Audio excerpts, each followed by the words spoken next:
paru kempes. Ketika ada pneumotoraks kan otomatis kan ini ada apa nama bagian paru yang kempes yang kok nggak kelihatan ya ininya. Mau saya nggak kelihatan ya, Dek. Jadi yang di sisi paru kiri yang biru itu adalah paru yang kempes karena pneumotoraks. Lah, daerah yang pink atau peach itu adalah udara yang terjebak di dalam kafum pleura.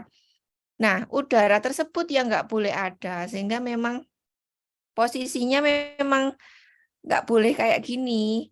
Ini adalah udara yang terjebak.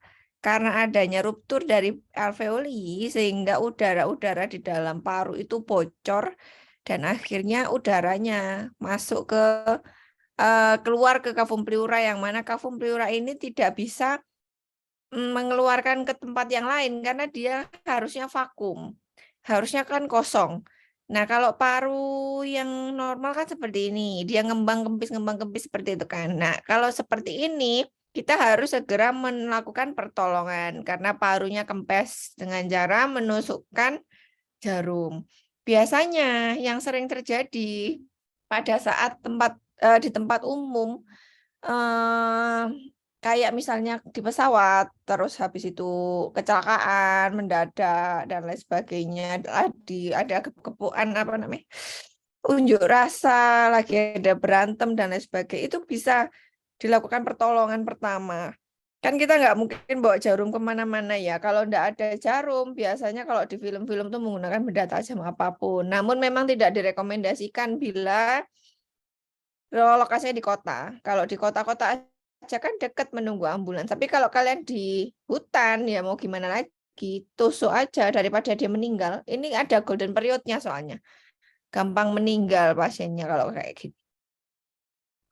Needle dekompresi dengan cara menggunakan jarum. Jarumnya itu sebaiknya jarum yang tidak tajam. Jadi yang ditinggal ya apokat, bukan jarum besinya, tapi bagian plastiknya. Apokat itu adalah yang buat infus loh, Dek. Tahu ya.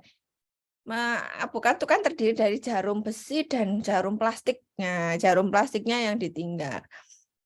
Ini needle dekompresi, ada yang menggunakan ICS 345 dan di daerah trigonum of safety, ya di sekitar ketek, sekitar aksila. Nah, ini juga yang saya katakan tadi bisa jadi karena memang kena senjata tajam. Nah, ini tipenya open, bisa juga terkena pneumotoraks. Loh, Dok, kok ini kok kena senjata tajam kan sebenarnya bablas. Iya, memang. Cuman yang terkena bagian apa dulu sehingga dia bisa pneumotoraks. Dan kita kalau mengeluarkan pisau pada saat pasien tertusuk itu kan nggak semata-mata dikeluarkan ya. Jadi memang ada perhitungannya dan sebaiknya memang dikeluarkannya di apa namanya di rumah sakit. Sebentar yang di ICS 2.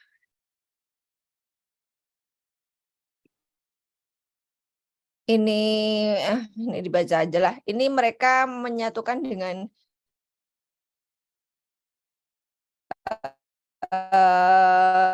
hematotoraks ya. Ditusukkan seperti ini. Ditusukkan menggunakan jarum apokat. Kalau kita yang terbaru banget itu di mid clavicular line, jadi di kanan atau kiri terserah lokasinya ya. Di mid clavicular line itu berarti di tengah-tengahnya tulang klavikula, lurusnya areola mame. Nah, itu tapi di ICS 2 itu adalah update terbaru untuk melakukan dekompresi pneumotoraks. Kenapa? Karena kalau misalnya yang gawat banget itu adalah udara. Kalau dia hidropneumotoraks, maka itu cairan tidak seberapa gawat dibandingkan dengan udara saja. Udara saja itu sangat gawat.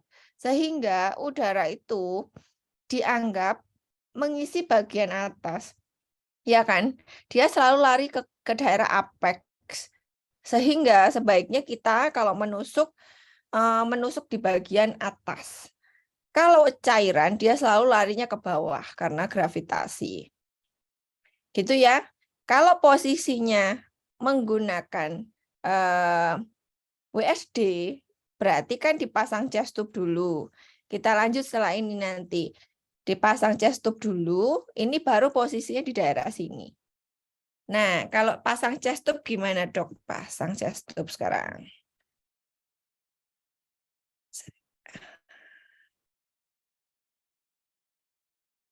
Nah, gimana nih? Bingung. Nah, kalau pasang chest tube itu seperti ini. Jadi yang disiapkan alatnya adalah enggak, kok gak jalan sih videoku. Kalau misalnya pasang chest tube, kapan sih, Dok, dipasang chest tube-nya? Ingatlah bahwa dekompresi pneumotorak menggunakan ABOCAT itu hanya bersifat sementara. Jadi untuk transport pada saat kalian di puskesmas, kalian dekompresi di UGD, lalu kalian bawa pasien ke IGD rumah sakit itu nanti akan dipasang. Jadi tidak lama, maksimal sekitar 12-24 jam dilepas, diganti dengan yang lebih permanen. Ya agak permanen, lebih lama lah, lebih lama menggunakan water cell drainage ini. Indikasinya pneumotoraks, tensi pneumotoraks, efusi pleura yang berulang, dan lain sebagainya. Hati-hati bila main tusuk-menusuk, jangan sampai ada faal homeostasis yang meningkat ya. Jadi misalnya kita mau lakukan tusuk-menusuk, kita harus memperhatikan faal pembekuannya normal. Jangan lupa diinform konsen. Kalau misalnya pasien setuju, baru kita lakukan persiapan pasiennya, lalu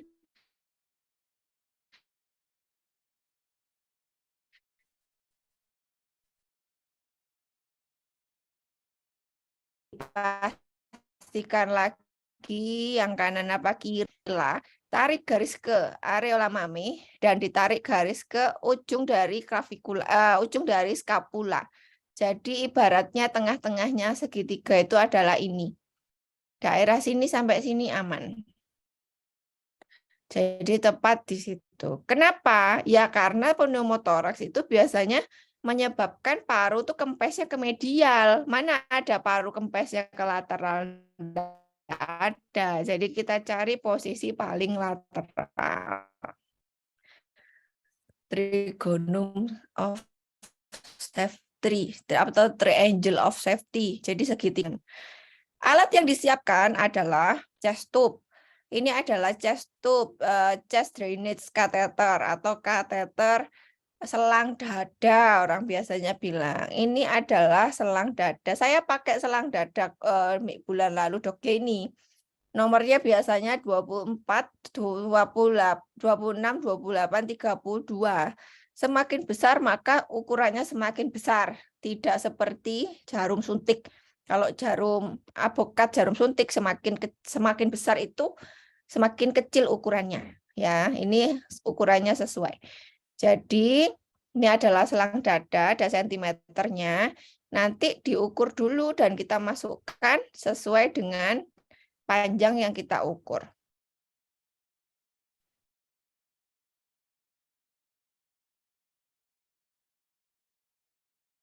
Ya, ini nanti didengerin sendiri ngomongnya.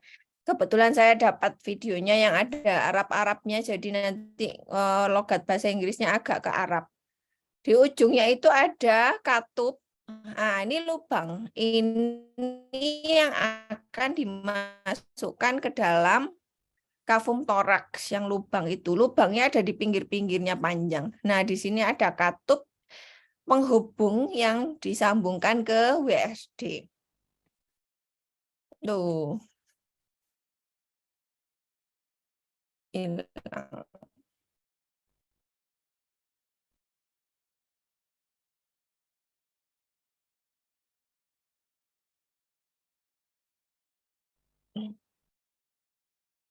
Nah, ini ketika alatnya dibuka, ingatlah bahwa ini steril ya. Kita pakai prosedur steril dan kita menggunakan prinsip septic aseptik. Nah, ini yang model pendek ya. Ini ada macam-macam sekali, banyak sekali tipenya. Dan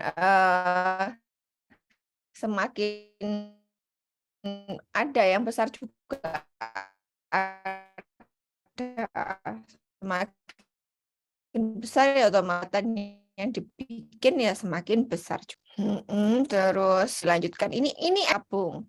Fungsinya apa? Untuk menampung isi dari kafum toraks. Biasanya ada produksi apa? Ada cairan, ada udara, dan lain sebagainya. Nah, kalau tadi dekompresi pneumotor, apa namanya itu, avokatnya itu disambungkan ke selang infus dan nanti di dalam botol infus yang terisi cairan. Kenapa kok botol infus? Soalnya steril. Supaya positif. Nah, yang itu tadi kalau WSD sudah ada penjaga tekanannya. Ini yang botol 1. Nah, ini adalah sebetulnya kita harus punya kayak gini. Kalau ada kayak ini, diseptik aseptik dulu, dilap pakai betadin dulu, kemudian ditutup dengan duk steril, sempit lapang untuk tindakannya. Lalu ini aslinya nggak bolong ya kalau manusia. Nah, dilakukan pembiusan dari dari luar ke dalam sampai menembus kafum pleura, kemudian bisa rata, lalu dilakukan sayatan. Nah, ini kan aslinya nggak bolong gini ya. Disayat selebar selang dada itu bisa masuk.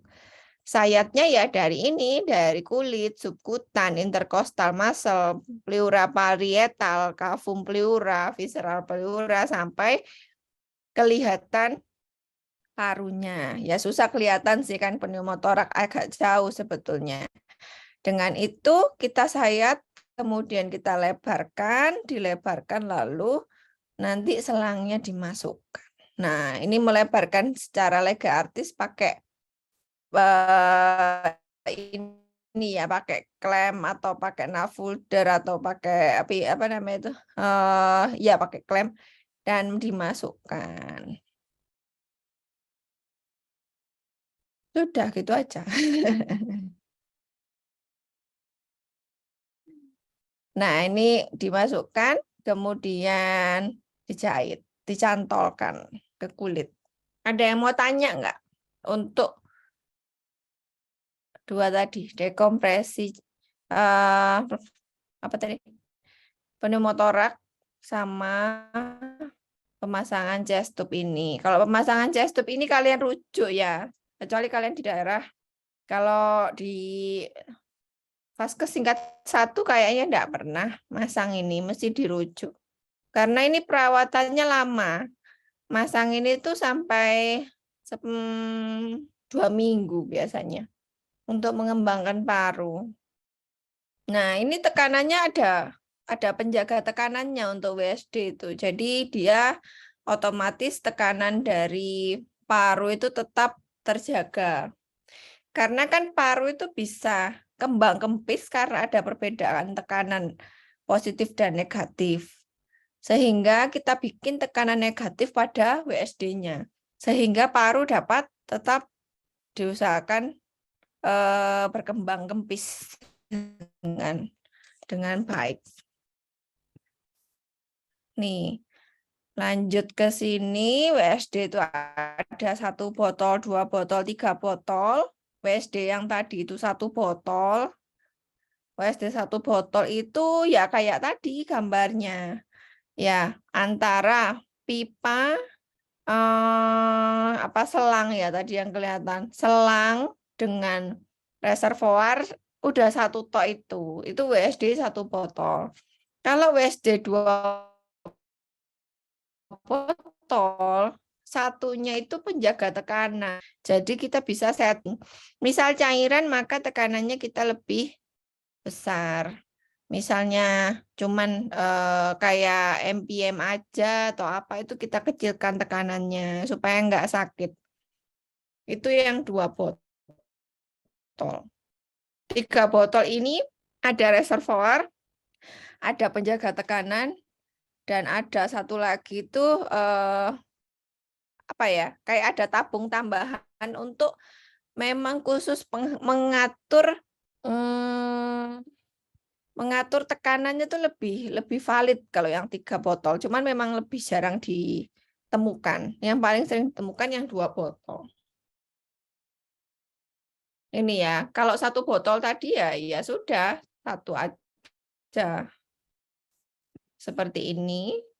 Chest tube-nya disambungkan ke WSD ini lalu udah masuk. Terus ini ada apa ya? Tempat mengeluarkan udara di dalam supaya nggak pecah, tekanannya terlalu tinggi, tapi dia kecil. Ini ada pengaturannya di dalam sistem ini. Kalau 2, ini satunya suction, jadi satunya pengatur tekanan itu, satunya itu adalah reservoirnya. Kalau tiang 3 ada tempat drainasenya sendiri, ada tempat untuk pengatur tekanannya, dan ini yang langsung dari chest tube-nya. Jadi pengatur tekanannya ada 2 dengan fungsi yang berbeda. Ini 3. Ini saya jarang sekali menemukan. Yang 2 yang saya sering pakai. Kalau misalnya menggunakan WSD itu pakai listrik. Zaman sekarang tapi ada yang WSD itu sistemnya pinter. Ini sudah nggak pakai listrik. Ini adalah sistem penampungan WSD 3 tabung. 1, 2, 3 air. 1, 2, belakangnya 1 lagi. 3 ini. Ini adalah penampungan reservoir. Ini adalah pengatur tekanan. Ada lagi di belakang. Ini nggak pakai listrik, Dek. Jadi dia hanya mengandalkan tekanan di dalam kafum toraks. Dengan adanya tekanan tersebut, tekanan di dalam sini akan menyesuaikan sendiri. Misal di dalam kafum toraks itu sudah -15, maka di sini dia akan menyesuaikan ke minus berapa, ke positif berapa. Dia akan menyesuaikan sendiri. Ini WSD-nya pinter. Nah, 1 pasien 1, jadi buang. 1 WSD ini insya Allah harganya sekitar 3 juta, 4 juta. Karena ini mahal, jadi agak jarang kita dapatkan, dan BPJS juga ya eman ya kalau kita pakai barang mahal, sehingga memang juga jarang terpakai. Kalau memang kayak ada baksos, memang ada kita perlu fase cepat baru dipakai. Mungkin di ruang operasi kita pakai ini. Nah, kalau yang pakai listrik ini yang biasa saya pakai, yang continuous, yang konstan. Ini adalah pengatur tekanannya. Ini adalah apa ya, penyeimbang dari tekanan. Jadi ini kan tekanan. Ini tuh ada bolongan di sini kayak sistemnya korek api yang pakai tangan ini loh. Korek api yang biasanya itu di bawah ini tuh sebenarnya ada lubangnya. Kalau kalian miring-miringkan dia akan menyeimbangkan air. Tapi ketika ditutup katupnya ini, kalau kalian nggak apa-apakan, meskipun dia di sini airnya, yang di sisi sini akan tetap di sini.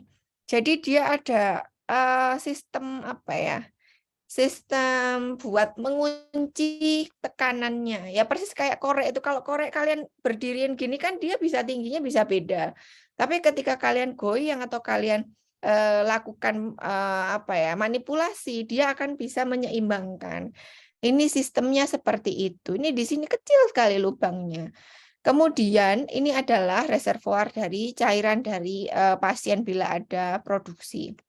Nah, WSD digital ini dia menggunakan kanister. Nah, kanister itu seperti apa ya? Kotak seperti ini, sekali buang juga, namun hanya sebagai reservoir yang ditempel ke posisi ini. Nah, pengatur tekanannya ya di Digitalnya yang mengatur tekanan, yang namanya digital ya otomatis memang mahal di kanisternya.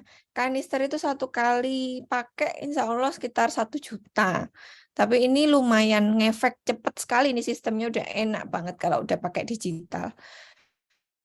Nah ini yang tradisional punya ya, jadi yang ala-ala jadul, yang kayak gitulah modelnya.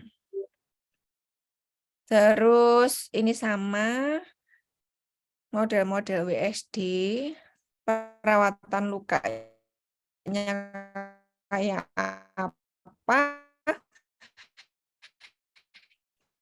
ya banyak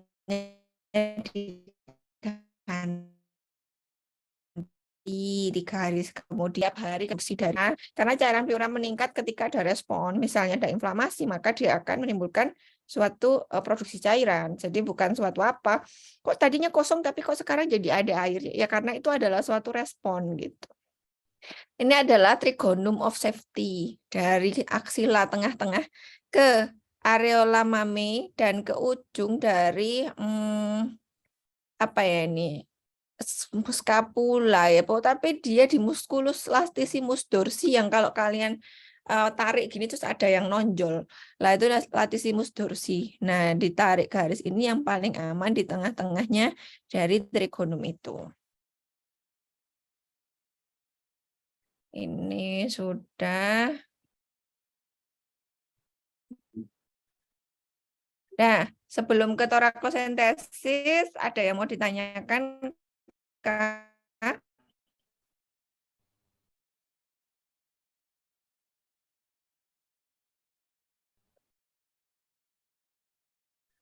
Ada yang mau tanya? Mungkin masih belum, Dokter. Belum ada ya? Lanjut dulu ya. Nah, kalau yang sekarang ini adalah torasentesis. Torasentesis itu adalah prosedur evakuasi cairan pleura. Dia kalau di sini posisinya tidak ada udara. Beda dengan pneumotorak. Kalau ini air. Air itu tidak menimbulkan suatu peningkatan tekanan intratorakal. Ketika ada air, maka dilakukan pengambilan cairannya. Gimana caranya supaya airnya nggak muncul terus? Ya di stop penyebabnya. Penyebabnya apa? Penyebabnya infeksi ya kita matikan infeksinya. Penyebabnya tumor ya kita kemo gitu. Jadi karena dia adalah suatu respon, maka kita kunci di penyebabnya. Nah, terus untuk sebentar. Cara pengambilan cairan pleura dengan cara ngomongnya. Nah, kayak gini ya ibaratnya kalau sudah ada cairannya, parunya agak naik sedikit, kempes karena ada cairan. Nah, diambil pakai jarum. Jarumnya dengan cara ya pakai avokat tadi. Avokatnya yang nomor 16 biasanya, yang besar. Kalau avokatnya terlalu kecil, dia airnya tidak bisa mengalir dengan lancar. Enggak seberapa ya jelasnya ini.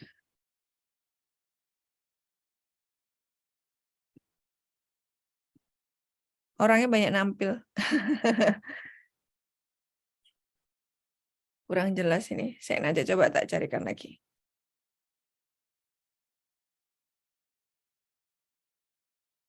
Intinya di sini sih sebetulnya. Jadi ketika ada cairan di paru, maka kita menusukkan daerah bagian yang sesuai dengan gambaran ronsen.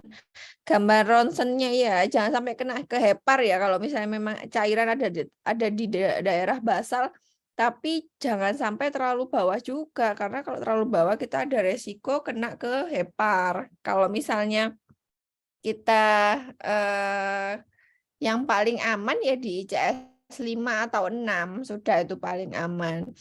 Pertama ya kita desinfeksi dulu, lalu habis didesinfeksi kita bius dengan anestesi menggunakan lidokain. Karena ini cuma jarum, ya udah biusnya dikit aja. Tapi kalau yang tadi pasang chest tube itu kan kita harus menyayat sekitar 1 cm. Otomatis lidokain yang digunakan itu lebih banyak dibandingkan fungsi cairan pleura. Kalau fungsi cairan pleura, lidokainnya cuma 1 atau 2 ampul di daerah tusuk aja. Karena ditusuknya menggunakan apokat yang lumayan besar sehingga memang sakit. Jadi setelah dimasukkan apokatnya, jarumnya diambil. Jadi jarumnya diambil, disisakan apokatnya. Lalu disambungkan ke selang untuk dialirkan. Gitu. Gampang kalau ini. Ini gampang, tapi perlu keberanian. Saya yakin kalian sekali aja lihat, kalau kalian berani, kalian bisa lakukan sendiri. Karena aman. Ketika paru itu ada cairan, dia akan terangkat ke atas. Jadi lebih aman lah, nggak kena ke paru. Hati-hati bila melakukan tindakan di kiri ya. Kalau ada cairan di kiri atau pneumotoraks di kiri, seremnya kena jantung. Jadi hati-hati, Pak. Sudah gitu aja. Ada yang mau tanyakan nggak? Torasentesis.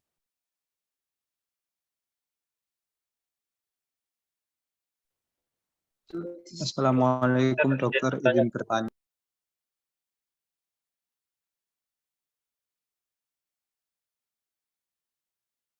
Iya, Dek, tanya aja, Dek. Izin bertanya dokter, tadi kan penggunaan WSD kan ada 3 jenis, ada WSD 1 botol, 2 botol, 3 botol. Nah, untuk penggunaannya sendiri itu memang memerlukan indikasi tertentu atau bagaimana dokter? Kalau misalnya ini pasiennya sudah terlalu parah, berarti penggunaannya WSD 3 botol atau bagaimana dokter? Kalau penggunaannya tidak, semua itu tergantung pada kepemilikan. Kalau punya yang satu ya tidak apa-apa digunakan. Pada prinsipnya yang paling baik adalah yang dapat bekerja dengan optimal. Jadi yang penting dikalibrasi terus gitu loh tekanannya. Meskipun punya 2 pun nggak apa-apa gitu. Toh kami juga selalu pakai yang 2 tabung. 2 tabung itu terbukti paling efektif untuk pasien-pasien dengan pneumotoraks dengan pemasangan chest tube cepat ya. Memang kalau dibandingkan dengan di 1 tabung, 2 tabung itu lebih untung karena dia ada tempat untuk pembuangan dan ada tempat untuk mengatur tekanan sendiri. Memang iya. Yang 3 tabung itu jarang deh memang. Namun kalau kita jajarkan untuk yang terbaik, di literatur tidak membandingkan mana WSD yang terbaik, tidak ada. Yang penting yang berfungsi secara normal. Karena kan dia kan kalau yang sekali pakai kan ya pasti berfungsi normal ya. Cuma ada harga. Kalau misalnya yang lain itu kan dipakai gantian toh. Semua pasien ya diganti ya pakai gantian gitu loh. Dia kan nggak sekali pakai. Jadi memang harus optimal mengatur tekanannya gitu. Tapi kalau membandingkan mana yang paling baik itu tidak. Nah, tekanan apa yang paling tampak baik ya, yang paling kelihatan kan pakai digital. Kita minta setting ke -15, kita minta setting ke -20. Digital tuh gimana kan paling baik untuk menandakan itu tekanan berapa dibandingkan dengan tekanan kita yang pakai tabung 2. Ini kira-kira udah benar 15 belum ya? Kan nggak kelihatan. Ya memang yang paling baik ya menggunakan digital yang saat ini ya untuk saat ini. Tapi memang digital kembali lagi bahwa digital itu kanisternya itu tidak bisa sekali pakai alias reservoirnya. Tempat pembuangannya itu nggak bisa sekali pakai. Jadi nggak bisa bolak-balik pakai. Jadi khusus untuk reservoirnya itu satu pasien hanya bisa dipakai hanya bisa pakai 1 kanister itu gitu. Jadi memang ada harganya juga memang. Jadi yang memang paling sering dipakai ya yang 2 tabung itu. Karena memang dianggap praktis. Tinggal colok udah jadi. Gitu ya. Paham ya, Dek? Nggih, dokter, matur nuwun. Kalau misalnya di compare mana yang paling baik, itu saya sejauh ini saya nggak pernah melihat 3 tabung paling baik, 2 tabung paling baik, tidak. Semua itu bergantung pada ketepatan dari tekanannya juga gitu. Ada pertanyaan lain? Lanjut ya. Permisi dokter, izin Ya, bertanya. silakan. Izin bertanya dokter, kalau semisal pada keadaan emergensi ada pasien yang terkena pneumotoraks, misalnya waktu kita di ambulan gitu, nah tapi pneumotoraksnya itu udah dilakukan needle decompression tapi masih belum bisa belum bisa membaik. Nah, apakah boleh dilakukan needle decompression lagi, dan kalau semisal boleh itu ditusuknya itu di lokasi yang sama atau berbeda nggih dokter? Dan itu saja, terima kasih. Iya. Untuk mengembangkan paru yang sudah kolaps itu membutuhkan waktu lebih dari 5 hari. Jadi memang pasien di needle dekompresi itu dalam waktu yang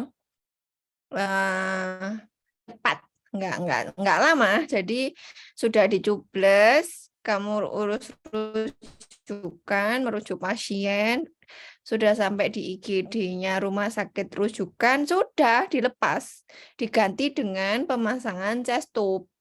Jadi needle dekompresi itu adalah awal mula dari pemasangan chest tube. Jadi biasanya pada pasien tension kan nggak kuat tuh, nggak bisa ngambil napas dia. Kita bantu dengan menusukkan itu sebelum dilakukan pemasangan chest tube. Tapi kalau dia sudah di ambulans, kan otomatis kan sudah OTW ke rumah sakit ya logikanya.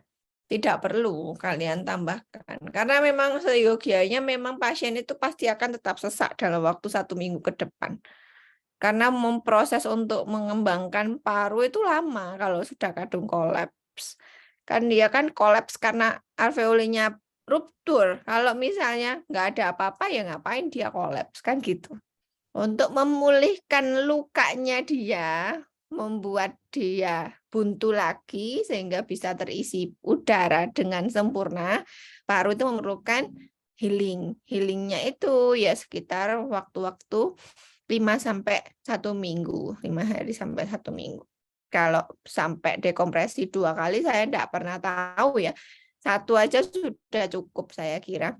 1 kemudian supaya menjaga tekanan, kalau yang tadi chest tube-nya disalurkan ke WSD, kalau dekompresi pleura itu avokatnya disalurkan dengan botol infus atau botol aqua boleh. Jadi botol aqua, kemudian tutupnya tuh dilubangi untuk selang itu. Jadi selangnya itu jangan ke udara bebas. Intinya itu sih. Kalau ke udara bebas ngowos memasukkan kuman, malah jadinya penyakit, jadi MPM dia nanti. Cairannya nanah. Paham ya? Oke, dokter, paham. Terima kasih. Iya, gitu. Ada lagi yang mau nanya? Sebelum terakhir ke mantuk. Izin dokter, tadi untuk yang botol infusnya tadi itu berarti udah nggak ada cairannya ya dok ya, infusnya? Infusnya itu ada cairan. Sebentar, saya tak carikan sebentar. Lupa tadi aku mencarikan.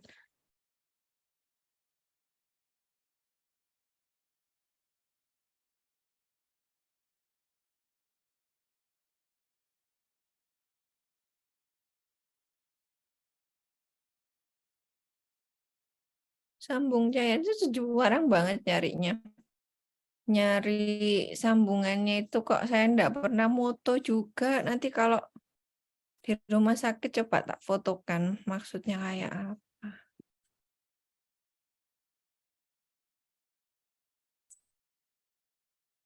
Bisa.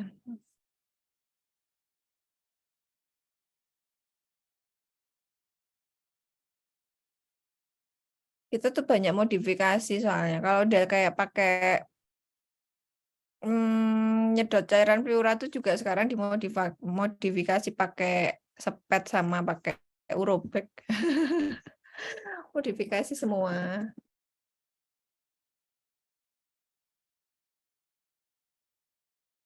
Enggak ada ya nyambungnya. Saya cari di Google ya enggak ada. Nanti kalau ada, kalau mumpung ada tak fotokan nanti. Jadi gini ya, pokoknya kan needle. Gini aja gini. Biar ada gambarannya. Ini kan needle-nya ya. Needle-nya kan kayak gini toh. Nah, terus kan nanti disisakan bagian plastiknya ini kan. Kelihatan toh ya. Ini tampak ya gambar saya. Jadi kan ini ada di dalamnya sini. Kan gini toh. Gini. Nah, ini kan avokat. Terus habis itu dimasukkan di ICS2 sini ya kan. Mid clavicular line. Habis itu dimasukkan terus ini diambil yang plastiknya disisakan, jangan sampai ditinggal, malah nyubles lain-lainnya nanti. Habis itu kan ini adalah jarum infus ya.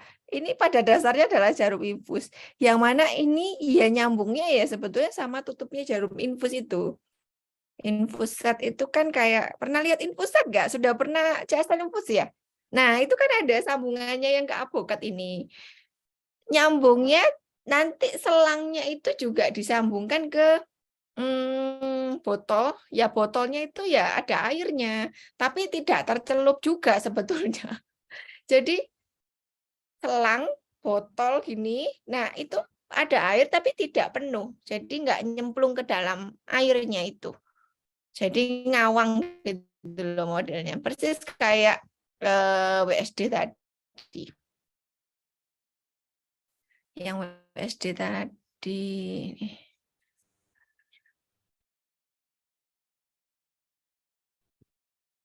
Kayak gini.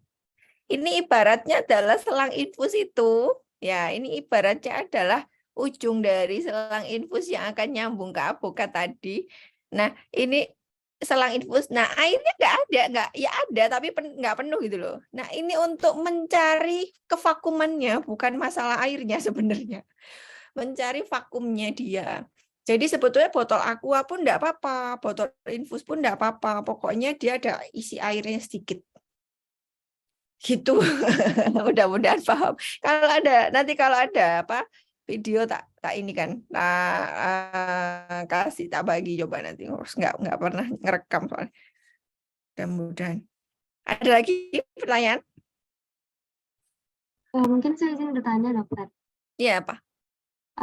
Jadi membedakan kalau dia pneumotoraks yang terisi air dengan efusi pleura itu bagaimana? Terus apakah WSD itu bisa digunakan untuk orang yang terkena efusi pleura?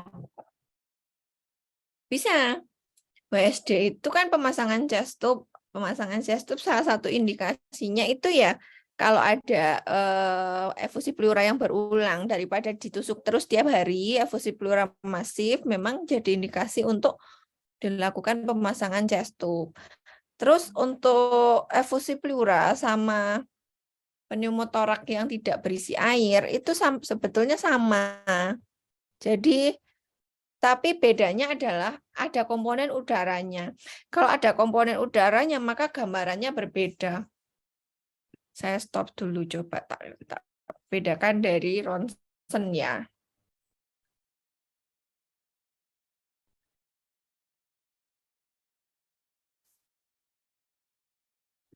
Kalau sekali lihat pasti nanti ingat. Ini adalah hidropneumotoraks. Ciri khasnya adalah gambarnya lurus dreng. Karena ada clear space, karena ada udara tersebut, maka gambarnya sangat amat jelas. Apa yang membuat dia bisa berbatas tegas begini? Ya udaranya gitu. Kalau efusi pleura ini efusi pleura nggak jelas batasnya. Paham ya? Dengan cara ini mudah-mudahan ngerti maksudnya. Kalau ada udara kan kayak gini ya. Ini kan ada clear space-nya ya. Ini kan pneumotorak murni. Nah, ditambah air. Jadi dia karena ada komponen udara air dia akan membuat suatu garis clear space dan ada udara dan ada air. Nah, ini kayak gini. Gitu. Kalau efusi doang ya gini dan kelihatan parunya sampai ujung sini. Loh, parunya masih ada sampai di daerah lateral, maka dia tidak ada komponen udara. Karena kalau ada komponen udara pasti dia penyet. Ya kan, parunya nggak sampai sini, parunya pasti di tengah-tengah sini. Gitu. Paham ya, Mbak? Iya, dokter. Terima kasih. Ada lagi pertanyaan?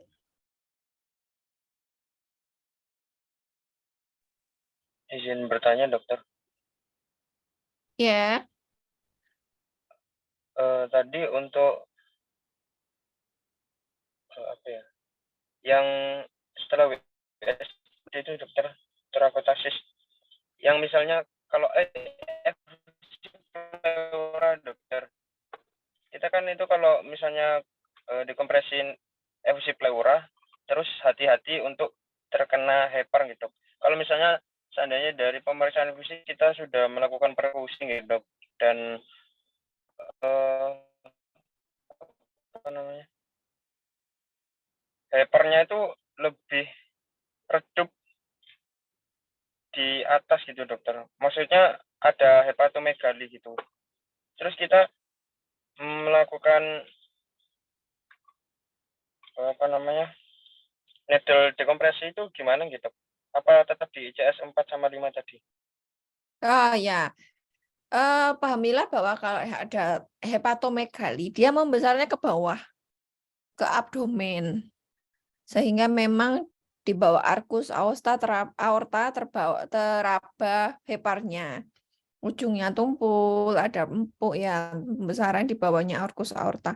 Jarang dia membesarnya naik ke atas, kecuali ada peningkatan tekanan di intraabdomen. Biasanya kita melakukan fungsi pleura ketika ada ronsen kan. Sehingga kita make sure dengan hitungan ICS dari ronsen. Ronsennya kira-kira yang aman di ICS berapa, maka kita lakukan hal serupa di pasien. Jadi kita lihat dulu secara gamblang di gambaran ronsennya, di CXR-nya itu, oh iki aman, ini itu baru bisa ditentukan. Jadi nggak mungkin kita lakukan sebelum ada ronsen. Ya kalau betul pneumotorak. Hipersonor. Wah ini kayaknya hipersonor ini pneumotorak. Enggak ya, enggak mesti. Kadang kita merasa dia hipersonor padahal dia sebetulnya sonor aja. Pemeriksaan fisik kan juga apa namanya subjektif ya, enggak yang kayak mikir ini hipersonor. Karena hipersonor sama sonor tuh kalau orang yang tidak pernah dengar tuh kayaknya ya sama gitu. Jadi tetap perlu wajib CXR dulu. Di samping dia paling cepat kan jadinya ronsen itu. Paham ya?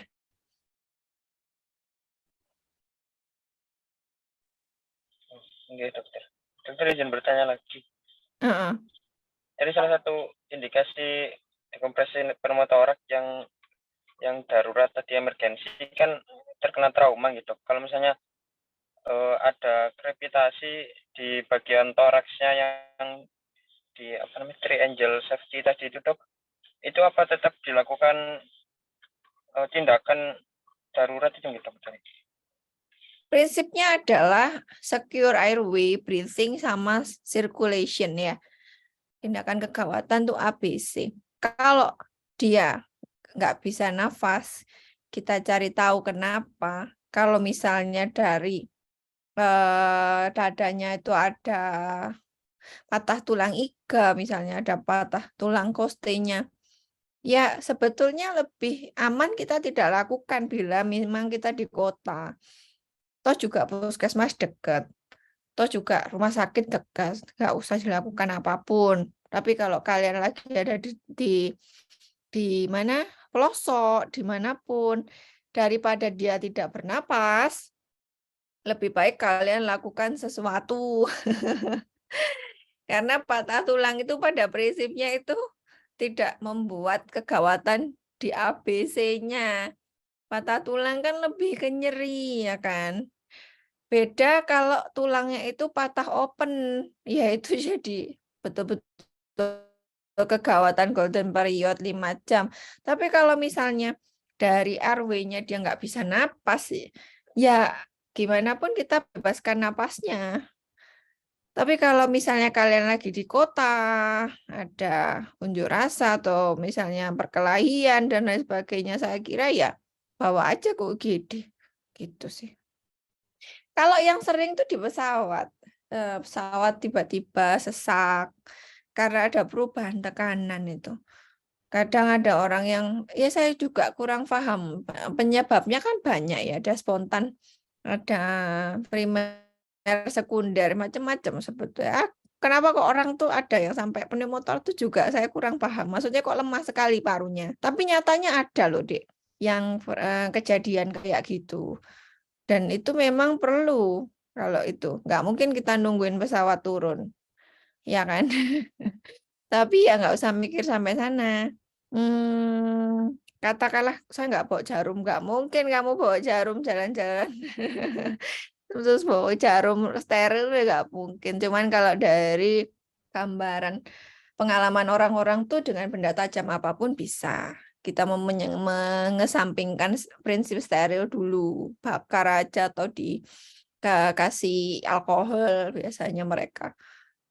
Itu pernah, kayak tentara, mungkin kalian nanti laki-laki ada yang mau jadi tentara. Lagi latihan perang tahunnya, pas temanmu nggak bisa napas mendadak. Ciri khasnya pneumotoraks kan itu, mendadak. Nggak mungkin progresif kalau pneumotoraks itu pasti mendadak dan tiba-tiba nggak bisa napas, tiba-tiba sesak, itu biasanya ke arah pneumotoraks. Kamu perkusi kok hipersonor di daerah lateralnya, waduh nih kayaknya pneumotoraks ini. Nah baru nanti dilihat urgensinya, letaknya kalian panggil ambulan bisa ya panggil ambulan. Kalau kalian ke ambulan jarak waktunya 20 jam jalan kaki ya jangan sampai nungguin ambulan datang. Gitu sih, urgensi nyawa. Gitu. Ada yang mau tanya lagi? Permisi dokter, izin bertanya. Mm-mm. Tadi kalau untuk torakosintesis itu kan dia nusuknya semisal pada dada sebelah kiri. Tadi dokter itu bilang kalau semisal hati-hati kalau terkena jantung. Nah, kalau semisal pada pasien itu ada kardiomegali atau untuk mengantisipasi agar tidak terkena jantungnya itu apa saja yang bisa dilakuin? Kalau Untuk itu saja. misalnya, ya, kalau misalnya di kiri, bila dari gambaran foto ronsennya terlalu menutupi jantung dan nggak jelas jantungnya, bila dari tanda-tanda vital tidak terlalu sesak, maka sebaiknya kita melakukan USG. USG dulu, kira-kira cairannya banyak tidak. Kalau banyak, ya kita USG guiding. Jadi sambil di USG, sambil kita fungsi. Nah, kalau di puskesmas gimana, Dok? Ya rujuk aja. Jangan main-main. Hati-hati banget kena jantung. Kalau sudah kena jantung itu besar nih ya, resikonya. Open heart karena iatrogenik serius lah. Komplikasinya tuh kecil gitu loh kalau kanan. Kalau kiri salah nyubles, hati-hati sekali. Kita kalau kiri kalau sudah gambarannya putih semua daerah basal kita nggak berani karena antara kardiomegali sama efusi pleura kiri itu bisa kabur gambarnya. Ini karena kardiomegali. Karena jantungnya yang terlalu besar atau karena dia ini apa namanya? Karena jantungnya yang terlalu saya tak kasih gambarannya. Bentar.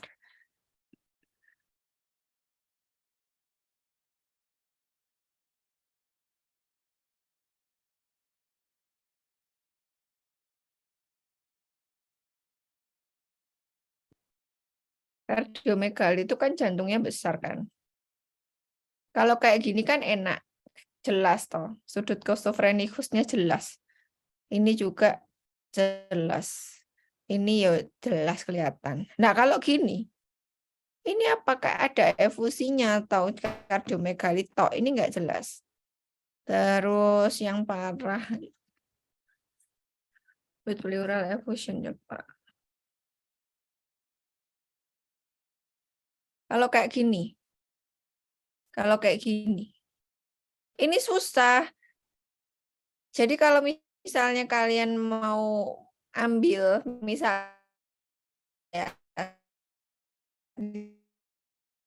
dia sesak parah, ini kira-kira karena pengalaman sih mending sambil di USG. Jadi di USG guiding sambil dipungsi supaya nggak kena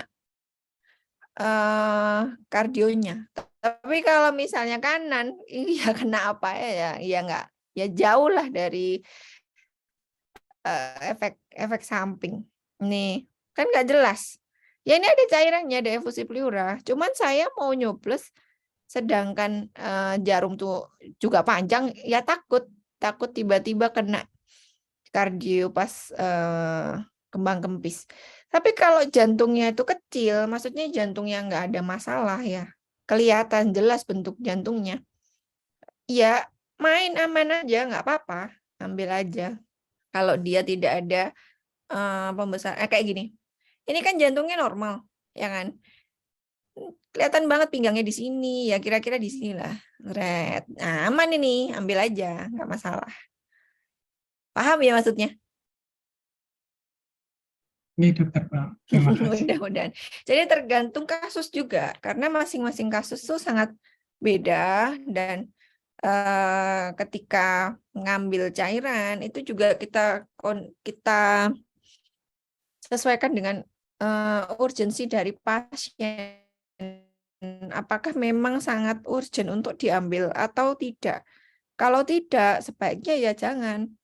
Karena juga kita memasukkan barang ke dalam, efek sampingnya juga ada nyeri, ada infeksi, belum lagi pasien nanti trauma. Kadang tuh pasien tuh shock, bukan hanya karena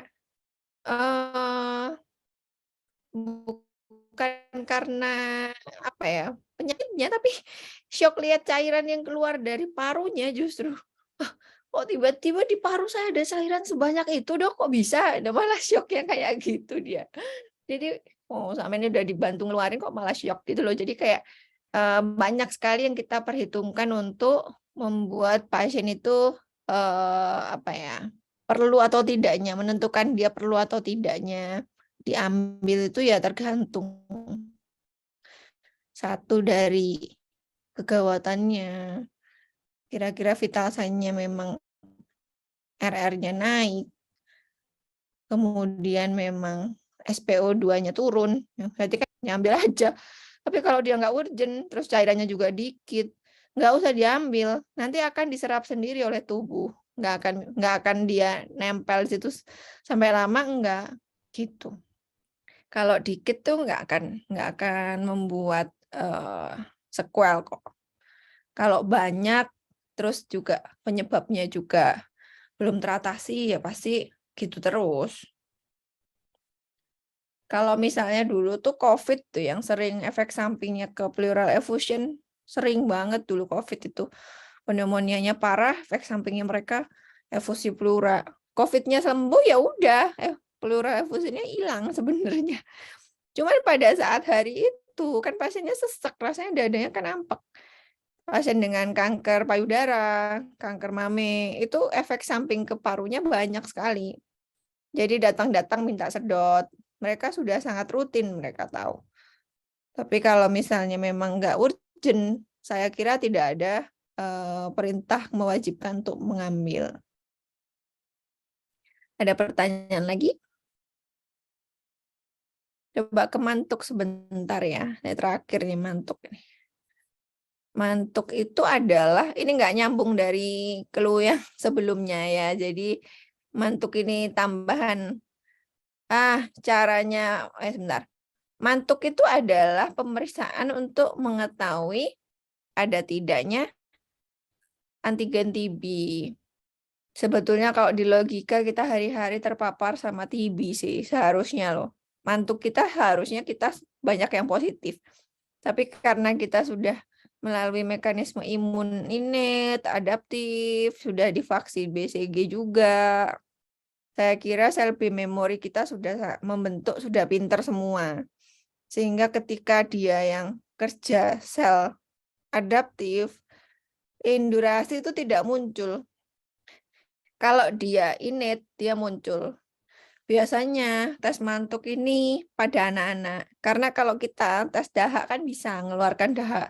Kalau kalau anak kecil tes dahak, susah suruh mengeluarkan dahak. Gimana caranya? Makanya dilakukan mantuk tes. Cuma beberapa pekerjaan menyaratkan ini ya, Dek ya. Jadi ada pemeriksaan ini. Dia pakai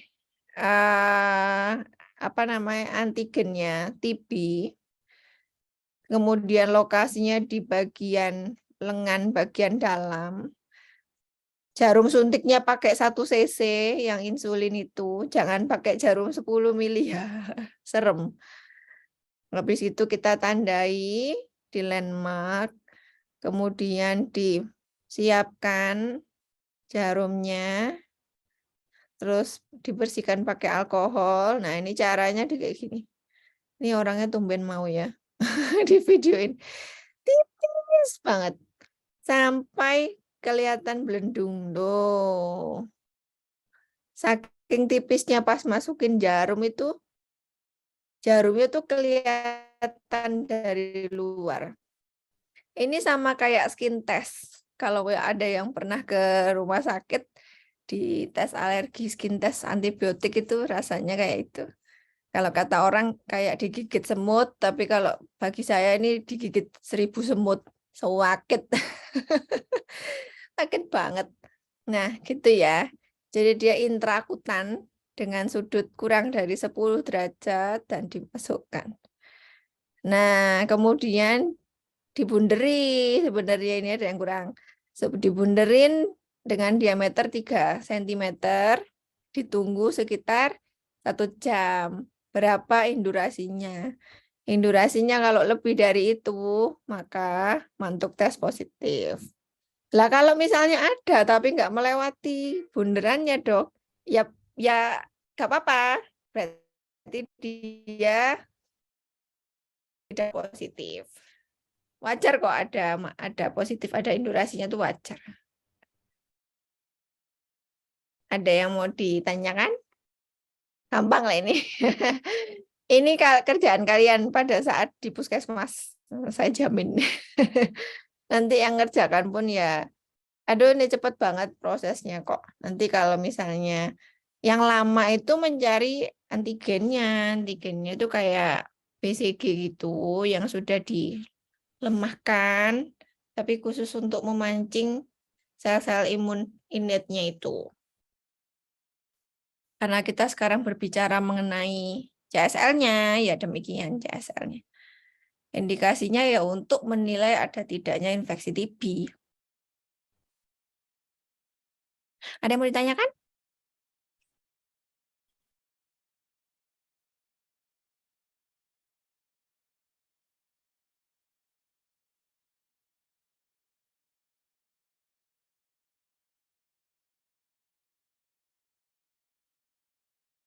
Aman ya? Suntik lah sudah ya. Injeksi lah sudah pernah toh. Injeksi. Bedanya ya dia kalau injeksinya intrakutan itu tidak menggunakan aspirasi. Kalau di subkutan kan diaspirasi dulu, masuk nggak ke pembuluh darah. Kalau masuk ke pembuluh darah berarti salah kan gitu. Ditarik dulu. Kalau intrakutan enggak, jebol kulitnya pasiennya kalau kamu tarik. Uang itu kelihatan banget jarumnya tuh berjalan di bawahnya ini, di bawahnya epidermis tuh kelihatan banget. Kalau sampai ujung dari jarumnya tuh nggak kelihatan berarti kalian salah. Gitu. Wes, selesai. Ada yang mau ditanyakan? Izin bertanya, dokter.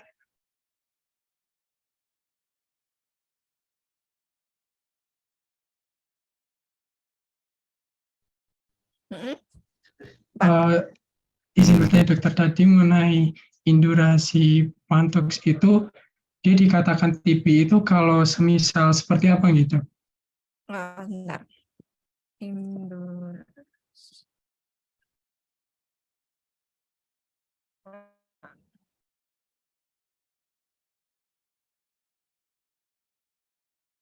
Gambarnya ya. Ya, kalau sudah literaturnya nih kayak gini aja loh cari. Ini nanti dibunderin kan? Bunderinnya pakai bolpen. Nah, terus ternyata ada lebih dari bunderan itu, maka ini positif. Indurasi itu ya bintik-bintik merah gitu loh. Tapi bukan kayak peteki. Kalau peteki kan bintik-bintiknya DB itu bintik-bintik jelas gitu. Ini enggak, dia kayak bintik-bintik kayak ginilah apa ya namanya itu. Ya itulah namanya indurasi dia. Lebih dari ini berapa senti? Lebih dari 3 senti positif. Paham ya? 3 senti ya? Benar, saya lupa kok. 3 positif.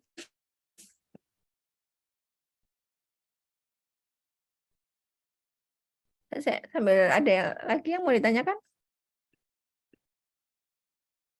Tes mantuk, tes tuberkulin, itu sama ya. Yang baru lagi ada IGRA. IGRA itu pemeriksaan interferon gamma assay. Jadi dia pemeriksaan interferon gamma.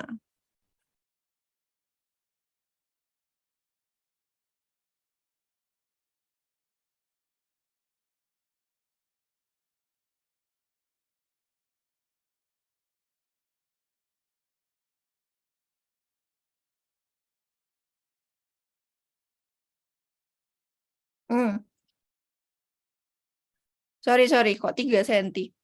1 senti, 1 sampai 1,5 senti ya. Batasnya 1 sampai kayak kok tadi, kok 3 senti gede banget. 1 sampai 1,5 senti gambarannya. Kalau misalnya indurasinya itu lebih dari itu, maka dia positif. Namanya sih ngajar sebentar. Terus apa itu?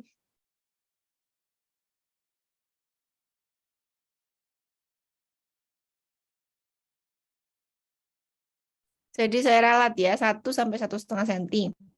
Ketika positif, maka dapat diulang lagi 2 hari sampai 3 hari ke depan. Apa memang positif? Tapi jarang sih dilakukan pengulangan tuh karena sakit ya, itu sakit banget itu. Jadi orang tuh ya sudah positif ya sudah positif. Lah kalau kurang dari itu masih ada itu dianggap negatif. Dianggap memang dia laten ya ada tapi tidak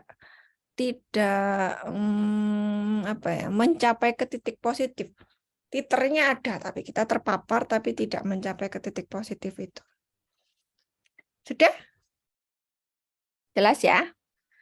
Mudah-mudahan bermanfaat. Saya tutup ya. Ada lagi yang mau ditanyakan? Saya tutup. Terima kasih. Kalau misalnya ada yang mau ditanyakan nanti bisa tanya aja, jangan sungkan-sungkan.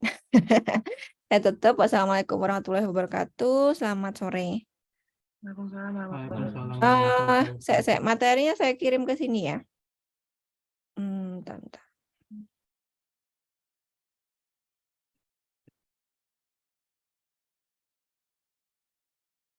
Udah, makasih ya. Saya izin live. Makasih banyak dokter. Terima kasih, dok. Terima kasih, dok.